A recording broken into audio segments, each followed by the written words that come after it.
සුබ උදෑසනක්. ඔබ මේෂ ලග්නේ ඉපදලා නම් මේ මේෂ ලග්නේ දැන් ඔබ ඉපදලා නම් ඔබේ උපන් කේන්ද්‍ර ළඟට ගන්න මේෂ ලග්නෙත් එක්කම තියෙන නවාංශකයේ පල්ලෙහා. දැන් අද මම ඔයගොල්ලන්ට කියන්නේ මේෂ ලග්නේ නම් ඔබගේ හඳහනේ 22 දෙල්ඛානාධිපතිය කවුද? 64 නවාංශකාධිපතිය කවුද?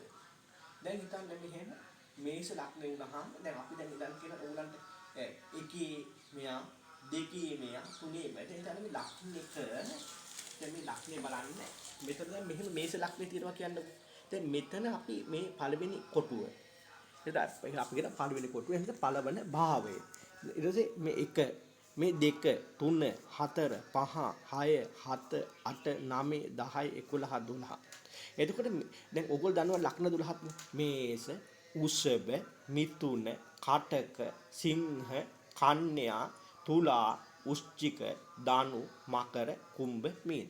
ඒ වගේ තමයි මෙතන මේ පළවෙනි භාවයේ මේෂ.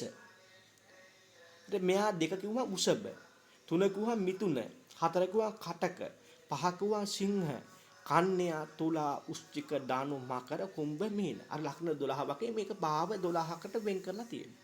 එතකොට දැන් අපි කියනවානේ එකේ එක කියන්නේ මේ පළවෙනි භාවය.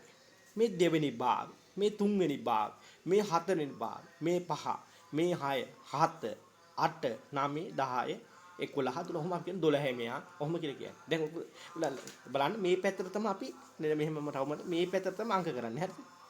තේරෙන්නේ? වේරනේ මේ පැත්තට අංක කරන්නේ. එතකොට දැන් හිතන්න මෙහෙම දැන් ඔන්න අපි දැන් ඔන්න මේෂ ලග්නේ. ඊට පස්සේ යට තියෙන නවාංශකේ. දැන් මේෂ ලග්නේ වුණාම මේෂ ඉඳන් අපි යන්නේ. නවාංශ ගත්තහම නවාංශක 9ක් තියෙනවා. මේ ඔබ මේෂ ලග්නේ නම් දැන් නවාංශ ගන්න කරන්නේ මේෂ ධම්මයි. හරි. එතකොට ඕගොල්ලන්ගේ මෙන්න මේ නවාංශක දැන් මේ කොටුව මේ නවාංශක කොටුවේ මෙන්න මේ 9 එකක් තමයි තියෙන්න ඕනේ. දැන් පිරිවෙලක් තියෙනවා. මේෂ උෂභ මිථුන එක මේෂ උෂභ මිථුන. එක්ක කටක සිංහ කන්‍යා. එක්ක තුලා වෘශ්චික ධනු. මම වෙන් කරලා ලිව්වේ. එතන ඕගොල්ලෝ දැන් අපි දැන් කියනනේ මේෂ උෂභ මිථුන නම් එහා ඉපදලා තියෙන පළවන දෙර්කාණය. මේෂ උෂභ මිථුන. එතන කටක සිංහ කන්‍යා නම් එහා ඉපදලා තියෙන දෙවන දෙර්කාණය. ඒ තුලා වෘශ්චික ධනු නම් නවාංශකයේ එහා ඉපදලා තියෙන තුන්වෙනි දෙර්කාණය. දැන් හිතන්න මෙහෙම මේ දැන් ඕගොල්ලෝ මේ නවාංශකයේ තියෙන්නේ එක්ක මේෂ නම්. දැන් මේෂ තියෙනවා හිතන්නකෝ. හරි. එතකොට මේෂ තිබ්බොත් ඔයගොල්ලෝ 22 දෙර්කාණාධිපතිය තමයි. කවුද? දැන් මෙන්න මේ 8 අධිපතිය. ඒ කියන්නේ මේෂ උෂභ මිථුන කටක සිංහ කන්‍යා තුලා වෘශ්චික. එතකොට 8 අධිපතිය කියන්නේ කවුද? මෙතන මේ 8 අධිපතිය කවුද? කුජ. එහෙනම් ඔයගොල්ලෝ 22 දෙර්කාණාධිපතිය කුජ. තේරෙනවද මං කියන්නේ? කූ කියන අකුර දාලා ඇති. මේෂ උෂභ මිථුන කටක සිංහ කන්‍යා තුලා වෘශ්චික 22 දෙර්කාණාධිපතිය. ඔයගොල්ලෝ මේෂ ලග්නේ මේෂ නවාංශකෙන් නම් ඔයගොල්ලෝ 22 දෙර්කාණාධිපතිය කුජ. ඊට බැරි වෙලාවත් වෘෂභ නම් ඒත් ඔයගොල්ලෝ පළවෙනි දෙර්කාණාධිපති. මිථුන නම් ඒත් පළවෙනි දෙර්කාණාධිපති. දැන් බලන්න මෙතන බැරි වෙලා මේෂ නවාංශක වෙනකොට වෘෂභ නවාංශක තියෙනවා ඒත් එහෙම 8 අධිපතිය. එතන මේෂ උෂභ මිථුන කටක සිංහ කන්‍යා තුලා වෘශ්චික 8 අධිපතිය වෘශ්චික අධිපතිය කුජ. එහෙනම් කුජ නම් 22 දෙර්කාණාධිපතිය කුජ. එතන මේෂ උෂභ ඊළඟ තව කවුද පළවෙනි දෙර්කාණේ ඉන්නේ? මේෂ උෂභ මිථුන. එහෙනම් ඒත් පළවෙනි දෙර්කාණේ කරලා තියෙන්නේ. එහෙනම් මේෂ උෂභ මිථුන කටක සිංහ කන්‍යා තුලා වෘශ්චික. එහෙනම් ඔයගොල්ලෝ මිථුන ලග්නේ මේෂ ලග්නේ මිථුන නවාංශකේ නම් ඒත් 8 අධිපතිය කවුද? කුජම තමයි. එහෙනම් 22 දෙර්කාණාධිපතිය මේෂ ලග්නෙන් ඉපදෙලා මේෂ නවාංශකේ නම් 22 දෙර්කාණාධිපතිය කුජ. එතකොට ඔබ ඉපදලා තියෙන්නේ මේෂ ලග්නේ. එහෙනම් උෂභ නවාංශක ඒත් 22 දෙර්කාණාධිපතිය කුජ. එතකොට ඔයගොල්ලෝ ඉපදලා තියෙන්නේ මේෂ ලග්නය මිථුන නවාංශක නම් ඒත් 22 දෙර්කාණාධිපතිය කවුද? කුජ. දැන් හිතන්න මෙහෙම දැන් මේෂ ලග්නෙන් ඉපදෙලා දැන් ඔයගොල්ලෝ කටක නවාංශකේ නම් තියෙන්නේ. මෙතන කටක කියන නවාංශකේ නම්. එතකොට කටක වුණාම ඔයගොල්ලෝ ඉපදලා තියෙන එහෙනම් දෙවන දෙර්කාණේ. දෙවන දෙර්කාණේ වුණාම එතකොට අපි දැන් කියන්නේ 22 දෙර්කාණාධිපතිය 12 අධිපතිය. එතකොට මේෂ උෂභ මිථුන කටක සිංහ කන්‍යා තුලා වෘශ්චික ධනු මකර කුම්භ මීන. එහෙනම් මේස ලග්නෙන් ඉපදිලා නවාංශකයේ කටකණන් ඕගොල්ලෝ 22 දෙකාන්පතිය කවුද? මේ මීන කියන එක්කෙනා අධිපතියා කියන්නේ කවුද? ගුරු. එන 22 දෙකාන්පතිය ගුරු. එතකොට ඕගොල්ලෝ ඉපදලා තියෙන්නේ මේස ලග්නේ සිංහ නවාංශකෙන් නම්. මෙතන සිංහ කොටුවේ සිංහ නවාංශකෙ දෙන නවාංශ කොටුවේ. එතකොට ඒත් එහෙමයි දෙවන දෙකාණ ඉපදලා තියෙන්නේ. ඒත් 12 අධිපතියා ඉන්නේ ගුරු. එතකොට දෙවන දෙකාණේ තමයි කන්‍යා මේස ලග්නෙන් ඉපදලා මේ කොටුවේ නවාංශකේ කන්‍යා කියලා තියෙනවනම් ඒත් එහෙමයි මේස උසබ මිතුන කටක සිංහ කන්‍යා තුලා උච්චක දනු මකර කුම්භ මීන එහෙනම් ඕගොල්ලෝ කටක නවාංශ කන්‍යා නවාංශකේ නම් ඒත් දෙවන දෙකමකනේ 22 දෙකාණාධිපතියා මේ ගුරුම තමා ඕගොල්ලෝ. එහෙනම් ආයෙ බලන්න ඕගොල්ලගේ මේ ලග්නේ මේස වෙලා කටක සිංහ කන්‍යා කියන මෙතන කටක නවාංශක තිබ්බත් සිංහ නවාංශක තිබ්බත් කන්‍යා නවාංශක තිබ්බත් 22 දෙකාණාධිපතියා කවුද එන්නේ? ගුරු. දැන් හිතන්න මෙහෙම ඕගොල්ලෝ ඉපදින්නේ මේස ලග්නෙන් මෙතන නවාංශ කොටියේ බැරි වෙලා තියෙන්නේ තුලා නම් ඕගොල්ලෝ මොකද වෙන්නේ? ඕගොල්ලෝ තුන්වන දෙකාණ ඉපදලා තියෙන්නේ. එතකොට හතර අධිපතියා තමයි 22 දෙකාණාධිපතියා. එතකොට මේ බලන්න දැන් හිතන්න තුලා වලින් කියලා දැන් මේස ලග්නේ ඉපදලා තුලා නවාංශකේ. එතකොට මේස උසබ මිතුන කටක එහෙනම් සඳු තමා කටක අධිපතියා සඳු තමා 22 දෙකාණාධිපතියා. එතකොට බැරි වෙලාවත් හිතන්න වෘශ්චික නවාංශක ඉපදුනා. මේස ලග්නෙන් ඉපදලා වෘශ්චික නවාංශය. එතකොට මොකද වෙන්නේ? ඒත් හතර අධිපතියා. මේස උසබ මිතුන කටක එහෙනම් මේස ලග්නෙන් ඉපදලා වෘශ්චික නවාංශක ඉපදුනොත් ඒත් කවුද? සඳු තමා 22 දෙකාණාධිපතියා. එතකොට ධනු නවාංශකෙන් මේස ලග්නෙන් ඉපදලා ධනු නවාංශකේ නම් එතකොට මොකද වෙන්නේ? හරි. එතකොට මොකද වෙන්නේ? දැන් හිතන්න මෙහෙම මේස ලග්නෙ ඉපදලා ධනු නවාංශක. ඒත් එහෙමයි හතර අධිපතියා. මේ බලන්න. මේස උසබ මිතුන කටක. එහෙනම් ඒත් කවුද? 22 කන්දසම්. එන්න දැන් බලන්න. ඕගොල්ලෝගේ නවාංශකේ ලග්නේ මේස වෙලා නවාංශකයේ මේස වුණොත් 22 දෙකාණාධිපතියා කුජ උසබ වුණත් කුජ නවාංශකය මිතුන නවාංශක වුණත් කුජ. එතකොට කවුද? මේස ලග්නේ වෙලා නවාංශකේ බැරි වෙලාව කටක හෝ සිංහ හෝ කන්‍යා වුණොත් 22 දෙකාණාධිපතියා කවුද? ගුරු.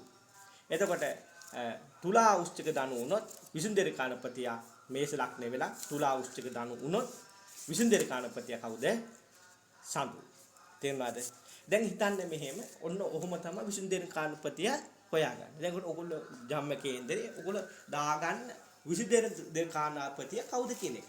තේරෙනවද? කවුරු කියා දෙන්නේ ඕනේ. දැන් මං කිව්ව විදිහට දැන් මේස ලග්නේ නම් මෙන්න මෙච්චර මේස ලග්නේ නම් මේස උසබ මිතුන නම් ඕගොල්ලෝ 22 දෙකාණාධිපතියා අනිවාර්යෙන්ම බය වෙන්න එපා කුජ.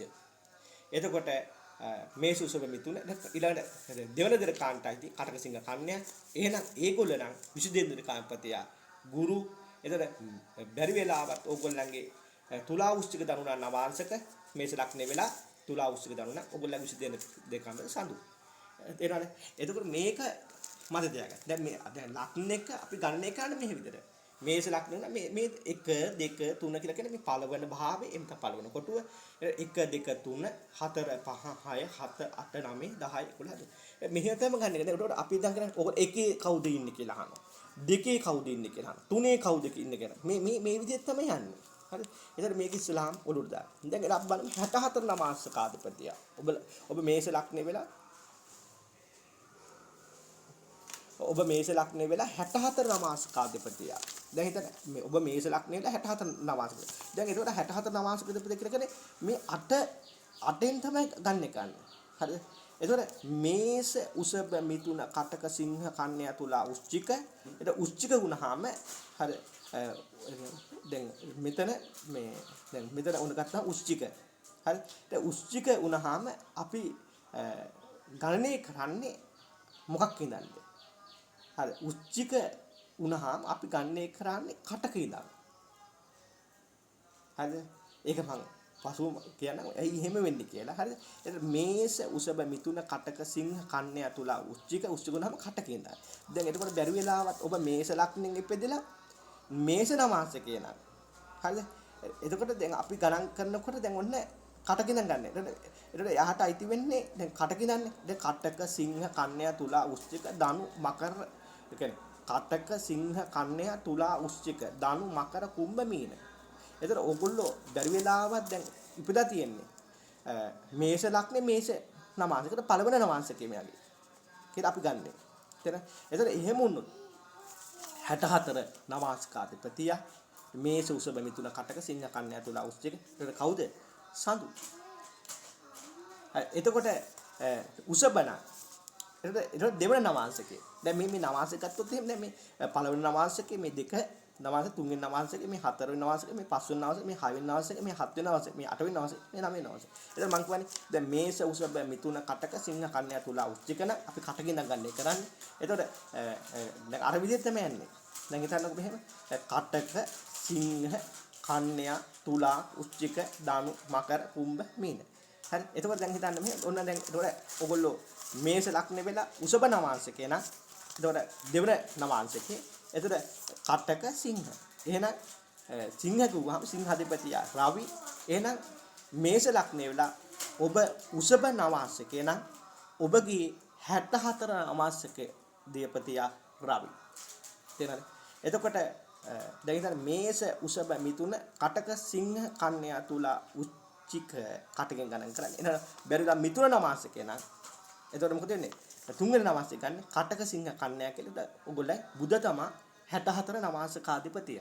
එතකොට දැන් හිතන්න බැරි වෙලාවත් ඔබ ඉපදලා තියෙන්නේ මේෂ ලග්නේ කටක නවාංශකේ නම් එතකොට හතරවෙනි නවාංශකේ. එතකොට මොකද වෙන්නේ? කටක සිංහ කන්‍යා තුලා මේෂ ලග්නේ වෙලා ඔබ කටක නවාංශකේ නම් හරි සිකුරු තමයි 64 නවාංශකාධිපතිය. හරි මම වේගෙන් කියන්න. එතකොට සිංහ නම් හරි එතකොට කටක සිංහ කන්‍යා තුලා හරි තුලා ඊළඟ වෘශ්චික කටක සිංහ කන්‍යා තුලා වෘශ්චික. එහෙනම් කුජ තමා ඕගොල්ලෝ බැරි වෙලාවත් මොනවාද?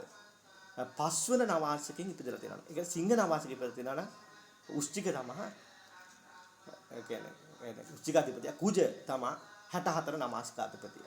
හරි. ඒක බැරි වෙලා 6 වෙනි එක නේ නම් කන්‍යාව. මේ නවාංශකයේ 64 නවාංශකාධිපතිය මේෂ උසබ මිතුන කටක සිංහ කන්‍යා බුද තමා 64 නවාංශකාධිපතිය. එතකොට තුලා නම් එතකොට මේෂ උසබ මිතුන කටක සිංහ කන්‍යා තුලා කියලා කියන්නේ කීවෙනි කෙනාද? 7 වන නවාංශකාධිපතිය. 7 වන නවාංශකේ. 7 වන නවාංශකේ. එතකොට අපි ගණන් කරන්නේ කටක සිංහ කන්‍යා තුලා වෘශ්චික ධනු මකර. හරි. එතකොට මොකද්ද? මකර කියලා කියන්නේ සෙනසුරු තමයි 64 නවාංශකාධිපතිය. හරි. එතකොට බැරි වෙලාවත් ඕගොල්ලෝ උච්චික නම් නවාංශ මේෂ ලග්නේ උච්චික නම් නවාංශකේ බලන්න 8 වන නවාංශකේ. එහෙනම් කටක සිංහ කන්‍යා තුලා උච්චික ධනු මකර කුම්භනේ ඒත් කුම්භ. එතකොට සෙනසුරු තමයි 64 නවාංශකාධිපතිය. එතකොට මේෂ උසබ මිතුන කටක සිංහ කන්‍යා තුලා උච්චික ධනු 9 වෙනි කෙනා නම් කටක සිංහ කන්‍යා තුලා වෘශ්චික ධනු මකර කුම්භ මීන ගුරු තමා 64 නවාංශක ධනු ලග්නේ වෙලා ධනු නෙමෙයි මේෂ ලග්නේ වෙලා ධනු නවාංශක කියනවා. එතකොට දැන් බලන්න මේෂ දැන් ඔයගොල්ලෝ ලග්නේ මේෂ නම් නවාංශක මේෂ උසබ මිතුන නම් ඔන්න විසුද්ධියෙන්දර කාණපතිය කවුද? මේෂ උසබ මිතුන කටක සිංහ කන්‍යා තුලා වෘශ්චික එන කුජ. තේරෙන්නේ? මේ හරි මේෂ උසබ මිතුන නම් හරිද? මේක නවාංශකේ. කියන්නේ මේෂ ලග්නේ වෙලා නවාංශකේ මේෂ උසබ මිතුන නම්.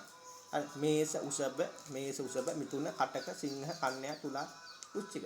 ඒ කුජ තමයි විසුද්ධියෙන්දර කාණපතිය. හරිද? එතකොට හිතන්න මෙහෙම දැන් මේෂ උසබ මිතුන මෙයා තමයි කවුද?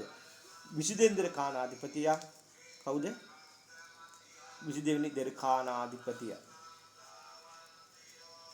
කාධිපතිය කුජ. හරි කුජ. එතකොට දෙවනදර කාණෙන් නයි. ඒන කටක සිංහ කන්‍යා යන නවාංශකේ. මේෂ ලග්නේ වෙලා කටක සිංහ කන්‍යා යන. එතකොට අපි දන්නවා 12 අධිපතිය. එතකොට අපි දන්නවා මෙයා 12 කියලා කියන්නේ මීන භාවේ. එතකොට ගුරු. හරි. එතකොට මෙයා ගුරු විසුද්ධියෙන්දර කාණාධිපතිය ගුරු.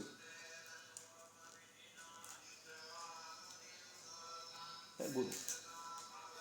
එතකොට තුලා උච්චික ධනුණක් තෙවන දරකාන. එතකොට හතර අධිපතිය මේස උසබ මිතුන කටක එන සඳු.